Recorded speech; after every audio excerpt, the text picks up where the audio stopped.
Before I start, I always start with a joke. And the joke isn't funny, just like John said. If it were funny, I'd be on late night and not here. But it's somewhat relevant. So String walks into a bar. Bartender tells him, get out of here, we don't serve strings. String is really upset, leaves the bar, comes back again. Bartender says, hey, aren't you the same String who just walked in? And the String says, no, I'm afraid not. Okay, so what the String needs, you'll get it eventually. What the String needs is some sort of deniable encryption. He needs some way of being able to convince the bartender that he's really a String. Okay, but that's not really relevant. Before we go on, okay, so why listen to me? Well, this is all part of a broader effort on smartphone security, supported by the NSF, so I need to have the mandatory disclaimer. And I guess the ultimate reason to listen to me is that, at least for now, I'm the only one talking. So I'm going to start with the main idea. I'm going to tell you a little bit about what's out there in the research community. I'll tell you the core technology. The core technology is fairly sophisticated. I'll give you the basics, and there's a white paper out on the webpage you can look at if you want to get some more details. I'll tell you a little bit about our implementation, and the implementation is also available in source code. I'm not stupid enough to put a binary out at Black Hat, but if you want one, you can also email me. And then when we get tired, we'll talk about some conclusions. All right, so what's the main idea? The main idea is I have a particular encryption, some random collection of characters. I want to be able to decode it in 2 or possibly more different ways, depending on which key I present. So if I present one key, then this little mess here becomes to make Coke mix caffeine with citric acid and water. And just to be clear, since I know we're in Singapore, I'm talking about the drink Coke. And just so that there's no confusion. And the other key, if I present it, produces the other text to make Coke mix coal with heat and water, which is another type of Coke. Okay, and so what I'd like to have plausible deniability about which particular text I'm sending. Okay, so you might say deniability, lying, that's bad. A whole bunch of people that did bad things and got in trouble.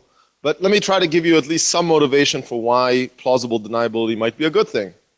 So here, let's consider this sad-faced person, let's say some executive, maybe a Coke executive, who's carrying some secret plaintext, the recipe for Coke, with him in his industrial secret bag while he goes to a country that maybe is not particularly safe. Okay? And he carries the encrypted version of the recipe. The rumor had it that at least at one point only 3 executives from Coke had this recipe and they all had to fly separate planes. But let's say he's going to this country with his secret and he's attacked by pirates or government or whoever else might be there at this evil country. He would like to be able to decode his encrypted message in front of these people under coercion and show them that really it's very innocuous. All it says is how you make Coke by mixing coal with heat and water, while hiding his actual plaintext and keeping it secret. Okay, where else do you see this kind of, what other applications might you see? An obvious application is in secure storage, and I'll detail a little bit about what's done in this already. So let's say you're a human rights activist somewhere, and you have your dissident network on your computer. You don't want, obviously, since they're dissidents, you don't want to have to give them up if for some reason you're cornered by thugs or what have you. You want to be able to plausibly decrypt your dissident network, encrypted dissident network, and make it seem like a social network or something else. Electronic voting, let's say you're in a country that's trying to vote to secede, or part of it's trying to secede, hypothetically. The national government is trustworthy, but the regional government is not, okay? And so everyone does their voting thing, and you have your receipt, your electronic receipt.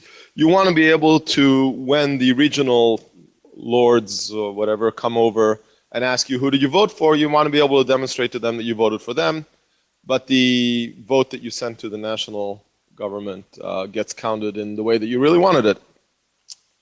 And last but not least, censorship is an obvious application where you're trying to send information stenographically by a sensor. Okay. Another more questionable application, potential application, this is suggested by David Starobinsky, a colleague of mine, is deniable logs. Okay, let's say you have a file system and you're doing things on it like removing files. Okay, and if we had the nice PowerPoint, you'd actually be able to see this. You might want the one version of the logs to say that you have listed a file and another version to say that you have removed the file. And so, you know, if you need to show it to an auditor you don't trust, you can show them that you didn't do anything to this file, but if you need to show it to someone else, you can. And I suppose you can use it for creative accounting, although I think most of that will be illegal, so that's not a good idea. Creativity and accounting, I was told several times, do not go well together. All right, so let me detail a little more technically what our solution is. You have a plain text, and it's really hard for you to see this, I guess, but the slides are also available online. You have a plain text that you want to be able to store. You have a decoy or two decoys. So the plain text in this case was to make Coke, mix caffeine with citric acid and water. One decoy might be how you mix coal with heat. Another one might be to make smoke, you mix coal with acid and water. Okay, so you have plain text and some decoys. You want to be able to put them all together with this core technology. And each text that you're trying to encode will get a different key. Okay, key 1, the one all the way on the left, will decode to the original plain text. Key 2 will decode to the first decoy. Key 3 will decode to the second decoy.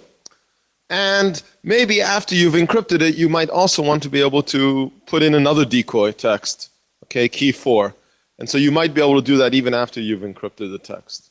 So is everyone clear on what I'm trying to do here? Kind of looks like it. All right, good. Our particular solution, and I'll go into it in a little more detail soon, features reasonably short encrypted text, roughly n log n bits, allows incremental modification of the encryption, has a short key, roughly logarithmic. Okay, you can plan ahead for the decoys, or in some cases you can also generate decoy text after the fact. Okay, so what's out there? There is a lot of stuff out there that's similar. In the disk encryption world, there's the famous rubber hose file system written by Sanj Dreyfus and Weinman. And ironically enough, there's very little literature out there on how it actually works. But it's no longer maintained officially. And unofficially, I guess this is part of, somehow related to WikiLeaks. There's free OTFE, which is another attempt at doing something like this, which I think is also not maintained, and their website no longer is owned by them. There's StegFS, which is a follow-on to rubber hose file system by McDonald and Kuhn, based on some academic work by Anderson, Needham, and Shamir. And there's TrueCrypt, probably many of you have heard of. TrueCrypt is a pretty neat concept. There are several different modes, but in one mode, what TrueCrypt does is it takes all the free space on your hard drive and fills it with random bits. And then if you want to hide a volume in those random bits, you simply encrypt a volume and put it in the free space. Okay, and because it's encrypted, it's in theory indistinguishable from random text, from random bits, sorry. And so therefore someone looking at the volume doesn't know whether your free space is hiding a hidden volume or not. Okay, so there are also some solutions out there. The simplest one is the so-called one-time pad. Okay, the one-time pad, you take the text that you want, you generate random characters, which is the key up top, and you add the key to the text character by character to get a encrypted ciphertext. Okay, and the nice thing about this is you can decode this ciphertext to any plain text you want simply by choosing a different key. Okay, so whatever text you want to decode this to, you simply XOR or add these or subtract these two character by character to get the key that you need to get there. The problem is that the key is very long. It's at the same length as the text that you're trying to encode. So this is not a feasible solution. Yeah, that's good. This is the version 2. So that's good. I just wanted to make sure you're awake, or at least I'm awake. The keys should have been different. There is also some nice work in academic literature. The founding work on this was called Deniable Encryption by Canetti, Dwork, Noer, and Ostrovsky.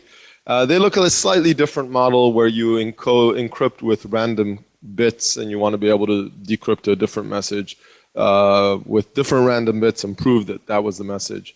There's another version of this called, should be practical deniable encryption, and by deniable. There's a whole lot of academic work on that.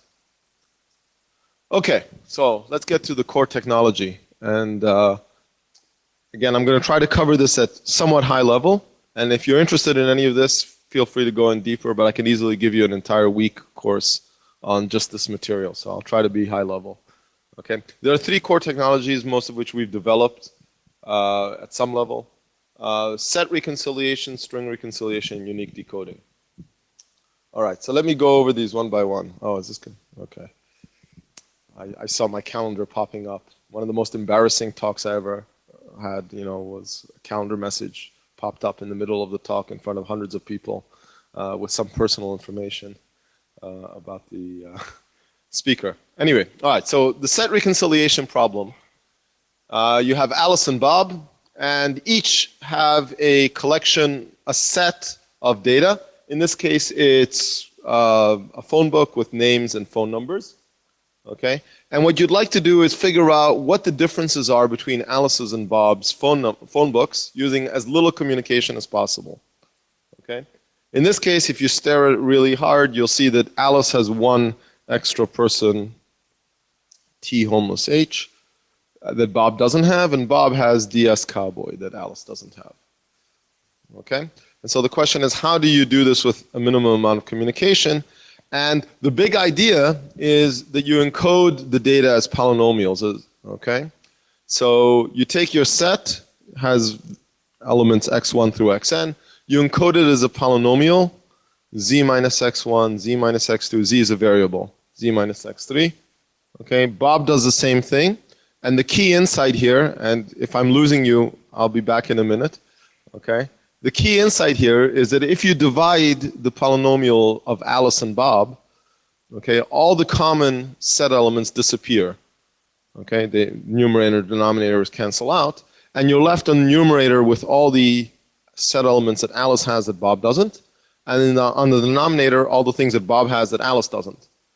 Okay, so this is a rational function. You can interpolate it with a number of points that's the degree of the rational function. And the punchline here is Alice and Bob can figure out how many differences they have with a communication that depends only on how many differences they have between them. Okay? So Alice can have 20 million entries, Bob can have 20 million entries. If they have one difference, you need to send roughly one piece of information for them to figure out the differences. Okay? Another problem that's important to this is the string reconciliation problem. Here, Alice and Bob each have a string rather than a set. Okay, the key difference is in a string, the characters, the order matters, and in a set, the order does not. Okay, and again, we want to figure out what are the differences between the two strings with as little communication as possible.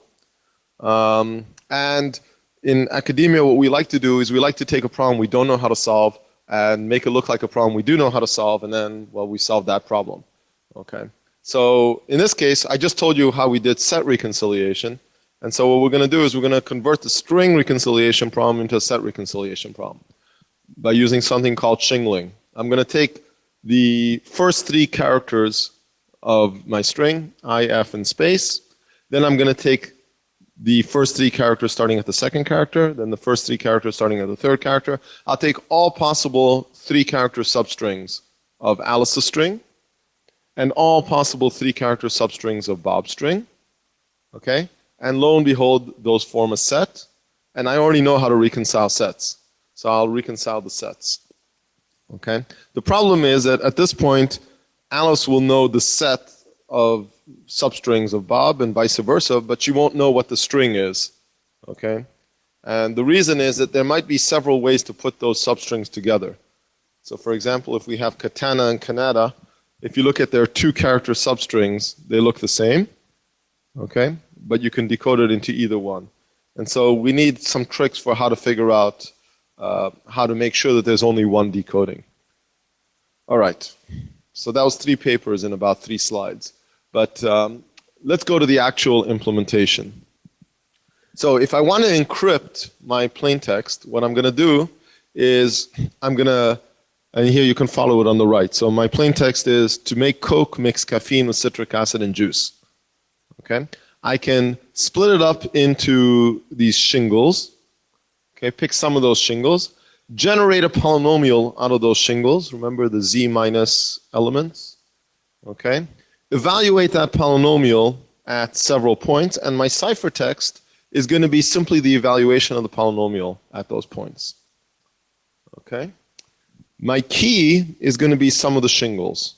I know you can't see it because PDF has it. It's at the bottom there. Okay, so my ciphertext is evaluation of polynomials. My key is the shingles. Okay, to decrypt, I will take my key and evaluate its polynomial, and it's as if I'm doing a reconciliation problem. Okay? I will reconcile those points with the values I got from the ciphertext and reproduce the string. If I want to deceive you, I will create a different key, which is different shingles. Okay? And we will reconcile it, and you'll get a different set of shingles, which will be put together into a different text. Okay. We have some implementation details just to show you. I took Heroes of the Computer Revolution by Stephen Levy. Looked at the text size, the cipher length, and the key length. And what you can see is that the key length doesn't grow very much, but the cipher length does. It's pretty big, okay, at least in this implementation. Okay. So let me just summarize what we have here. I have a technique where you can encrypt your text, okay, with one encryption, and that encryption can be decrypted into many different possible texts. The text that you had in mind, and possibly a whole bunch of other decoys, depending on what key you use. The implementation that I have and the code that I have available is based on 3 works that we have, one on set reconciliation, string reconciliation, and unique decoding. The security here is information theoretic in nature, meaning the adversary has no way of knowing, has no way of proving that you had one text versus another unless he has some side information. Okay, and you might, and not all, and you can generate a whole bunch of decoys. Not all of them might be meaningful. There are also limitations on this work. It's slow. Okay, it needs some good engineering if you wanted to make it really practical. The keys can be made shorter. You can encrypt in blocks rather than an entire text. There's a whole bunch of references together with Creative Commons refs. And the most important slide was the last one, which contained, let's go back to the beginning. Yeah, just this information, and I'm happy if you have any questions. Feel free to email me. The code is all available. The source code is all available online. And if you mention anything about this talk, I will probably deny it. Thank you.